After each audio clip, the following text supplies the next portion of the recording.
लहान मुलं का रडत असतात? तर आजच्या व्हिडिओमध्ये आपण लहान मुलांच्या रडण्याचे कारण जाणून घेणार आहोत. लहान मुलं जवळपास 6 महिन्यापर्यंत जास्त रडत असतात, कारण की त्यांना जर काही त्रास होत असेल, त्यांना जर काही अटेन्शन आपल्याकडे द्यायचं आहे, मेसेज द्यायचा आहे, तर रडण्याच्या मार्फत ते आपल्याला मेसेज देत असतात. तर कोणती कारण आहेत की ज्याच्यामुळे बाळ रडत असते? तर ते कारण आजच्या व्हिडिओमध्ये आपण बघणार आहोत. नमस्कार, मी डॉक्टर अभिजित किशोर पवार, साई श्रद्धा हॉस्पिटल, लासूर स्टेशन. तर कोणते कारण आहेत? तर कारणामधील पहिलं कारण, मुलं रडण्याचं पहिलं कारण भूक लागणे. बाळाला आपण दर 2 किंवा 3 तासांनी फीडिंग देत असतो, म्हणजेच आईचं दूध आपण देत असतो.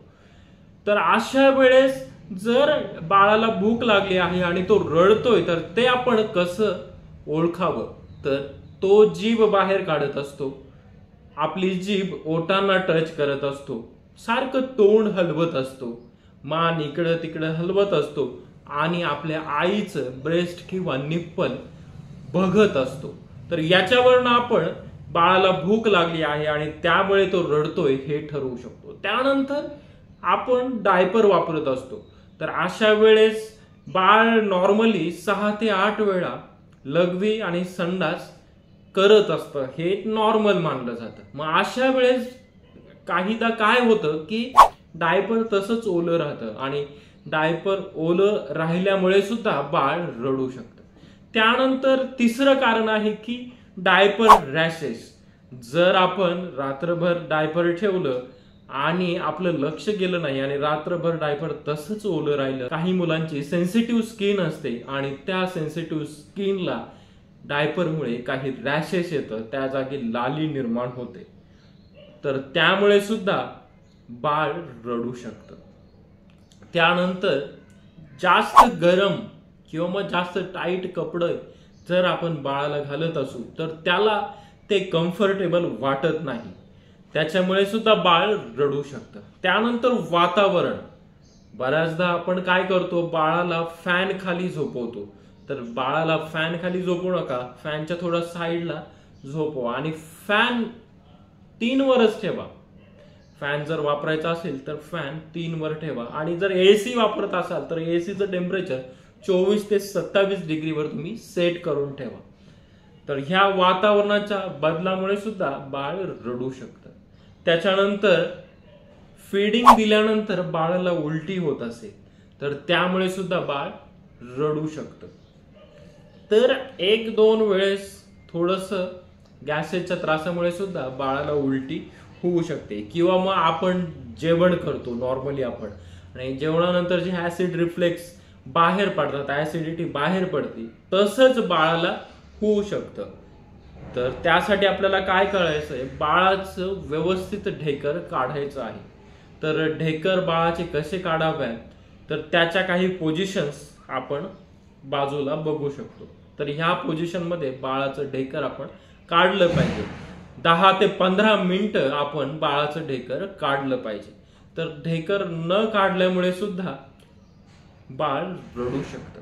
त्यानंतर बाळाला बऱ्याचदा रात्री बाळ रडत असतं, तर ते रात्री बाळ रडणं बेबी कोलिक किंवा इन्फंटाईल कोलिक असं म्हटलं जातं. तर हे मुख्यत्वे त्या बाळाचं पोट साफ झालेलं नसेल, गॅसेस वाढलेले असतील, तर त्याच्यामुळे हा त्रास होऊ शकतो.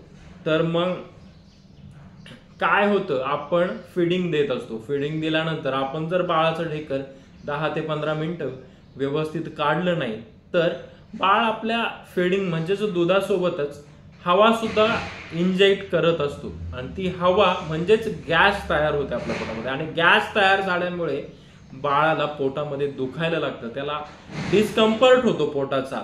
तर त्यावेळेस तुम्ही कोलिकेड ड्रॉप असेल, कोलिमेक्स डीएफ ड्रॉप असेल, अशा प्रकारचे जे काही ड्रॉप आहे ते आपण देऊ शकतो. त्याचबरोबर हिमालयाचा बोलिसन ड्रॉप सुद्धा आपण याच्यामध्ये वापरू शकतो.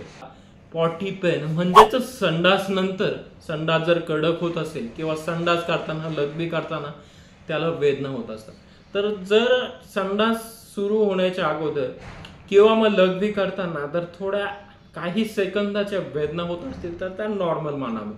आणि जर बाळ संडास करतंय आणि लघवी करतंय तर त्याला वेदना काही थांबत नाही, संडास चालू आहे, लघवी चालू आहे, पण तरी त्याच्या वेदना थांबत नाही, तर त्याला लघवीमध्ये इन्फेक्शन, लघवीमध्ये जळजळ किंवा मग कडक संडास म्हणजेच कॉन्स्टिपेशन असू शकतं. तर आपल्या डॉक्टराच्या सल्ल्याने यावर उपचार करणं गरजेचं ठरत असतं.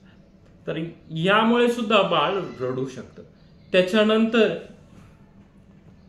बऱ्याचदा आपण काय करतो, बाळाला घेतो आणि बेडवर ठेवून देतो आणि आपण इतरत्र कुठंतरी जातो. तर अशा वेळेस बाळाला इन्सिक्युरिटी वाटते, त्याला वाटतं की आपल्याजवळ कोणी नाही, तर अशामुळे सुद्धा बाळ रडू शकतो. तर अशा वेळेस बाळाला तुम्ही जवळ घ्या, त्याला थोडं प्रेम द्या, त्याच्यामुळे त्याचं रडणं थांबेल. तर हे सुद्धा मेंटली फॅक्टर बाळ रडत असताना उपयोगी ठरत असतं. बऱ्याचदा बाळाला झोप येत असेल आणि बाजूला काही गोंगाट आवाज चालू असेल तर याच्यामुळे सुद्धा बाळाची चिडचिड होते आणि बाळ रडत असतं. त्याच्यानंतर बाळाला ताप असेल, घसा खवखव करत असेल, बाळाचा सर्दी झालेली असेल, तर अशा वेळेस सुद्धा बाळ रडू शकतं. तर अशा वेळेस डॉक्टरांचा सल्ला घेणं गरजेचं ठरतं. एमर्जन्सीमध्ये तापेचा ड्रॉप आपण देऊ शकतो, पण अशा वेळेस डॉक्टरांचा सल्ला घेणं महत्वाचं ठरतं. बाळांना जर दात येणं चालू झालं असेल तर दात येणं चालू झाल्यानंतर सुद्धा बाळ रडत असते. सर्दीमध्ये बऱ्याचदा बाळांचे नाक ब्लॉक होतात, तर त्या नाक ब्लॉक झाल्यामुळे सुद्धा बाळ रडू शकतं. त्याच्यानंतर तोंडामध्ये काही माउथ अल्सर झाले आहे, तर त्या माउथ अल्सरमुळे सुद्धा बाळाला आहार घ्यायला त्रास होतो आणि बाळ रडतं. तर ही होती बाळाच्या रडण्याची कारणे.